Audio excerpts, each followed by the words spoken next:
Turbūt daugelis gyvenusių 2000-aisiais prisimena filmą Eurotripas. Dėl savo socialinio aktualumo ir satyrinio potekščių, tuo metu filmas susilaukė gana daug dėmesio. Bent jau mano tuometinėje aplinkoje jį matė praktiškai visi, o ir nūdien sutikti žmonės gana šiltai šį filmą prisimena. Tačiau retas žino, kad tuo metu šis filmas buvo finansiškai nesėkmingas, o kartais net teigiama, kad būtent jo nesėkmė prisidėjo prie filmų, pasakojančių apie paauglių seksualinį gyvenimą, nunykimą. Šiame video aš papasakosiu daugiau apie šio filmo sudėtingą likimą ir pabandysiu pasamprotauti, kodėlgi jis buvo toks populiarus 2000 metų Lietuvoje. O iš jūsų avansų paprašysiu palaikinti šį video ir subscribinti mano kanalą. Man tai tikrai padės. Pirma dalis – kontekstas. Pačioje pradžioje verta trumpai prisiminti kūrinio scenarijų. Filme pasakojame, kaip pagrindinė veikėja Scottą meta jo neištikima mergina. Arba kaip dainavo sena lietuviška grupė RCA.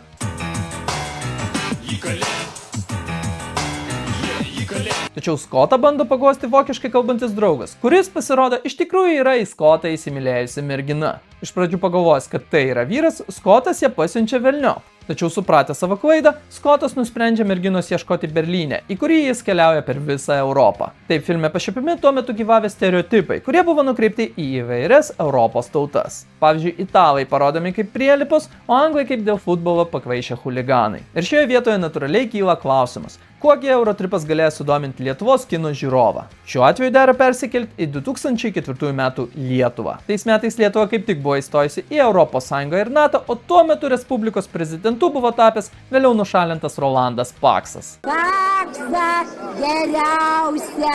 Apibendrintai galime teigti, kad tuo metu Lietuva vis labiau integravosi į bendrą sociokultūrinį ir politinį Europos lauką.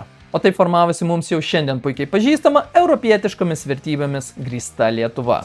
Greek and Roman literature and history, and she has always enjoyed the ocean, so she found a program that combines all her interests. Well, do you know where she is? Būtent dėl šių pokyčių Eurotripas ir galėjo sudominti vietinį kino žiūrovą. Mes tiesiog šiame filme galėjome atpažinti save. Pavyzdžiui, to laikotarpio miegamieji Vilniaus rajonai taip pat kartais primindavo filme rodomą postkomunistinę Bratislavą. Tačiau kartu Lietuvos miestai jau po truputį transformavosi į filme taip pat rodomą modernizuotą Amsterdamą ar Paryžių. Kita priežastis, kodėl Eurotripas galėjo sudominti vietinius kino žiūrovus, slypi pačiame 2000 metų kino kontekste. Prisiminkime, kad tuo metu daug dėmesio susilaukdavo būtent apie paauglius pasakojantis filmai, pavyzdžiui, American Pie. Apskritai galima pastebėti, kad to laikotarpio popkultūra smarkiai fokusavosi į paauglius ir jų seksualinį gyvenimą.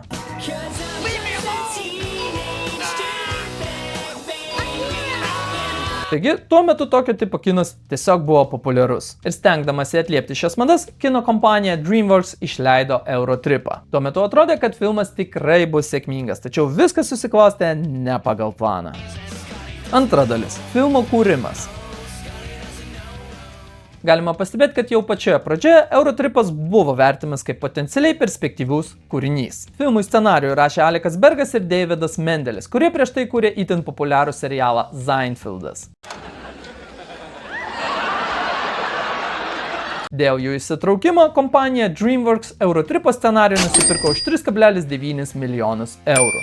Taip, Eurotripo scenarijus tapo 7 brangiausių scenarijumi kino istorijoje. Tačiau filmas visiškai neatsipirko. Eurotripo gamyba kainavo $25 milijonus.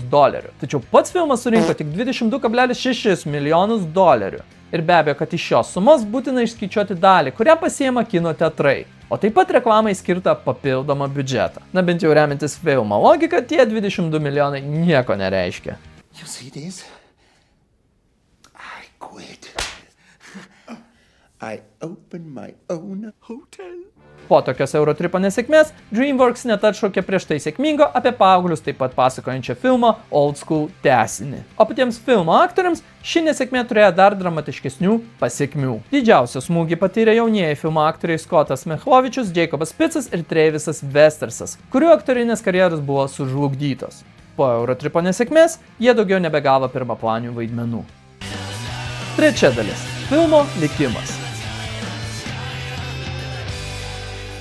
Kodėl Eurotripas nenusisekė? Galima atrasti keletą šios nesėkmės priežasčių. Pirma, filmas buvo išleistas vasario mėnesį, kuris kino industrijoje vertimas kaip vienas prasčiausių laikotarpių. Dėl prasto oro, vasarį kino teatruose dažniausiai rodomi filmai, iš kurių nesitikima didelės finansinės grąžos. Šiame kontekste naudinga prisiminti ir tuometinę Lietuvą. Naujausius filmus mes dažniausiai skolindavomės iš Gariūnų, DC++ ar įvairių HTTP serverių. Antra, kaip prisimena filmo kūrėjai ir aktoriai, patys DreamWorks kažkodėl nustojo tikėti filmo sėkme ir bandė jį paversti filmu vaikams. Ir taip kūrinys privalės atnešti garantuotą pelną, tapo nuostolingu. Tačiau nepaisant filmo nesėkmės, ši istorija turi gana laimingą pabaigą. Plintant DVD diskams, o tada ir vaizdo transliavimo platformams, filmas tapo kultiniu ir susilaukė savo pelnyto dėmesio. Ir nepaisant savo sudėtingo likimo, šis filmas savo metu mus visus pralinksmino ir išpopuliarino užknisančią, tačiau visiems puikiai žinoma dainą. Ir turbūt už tai mes jam turėtumėm būti dėkingi.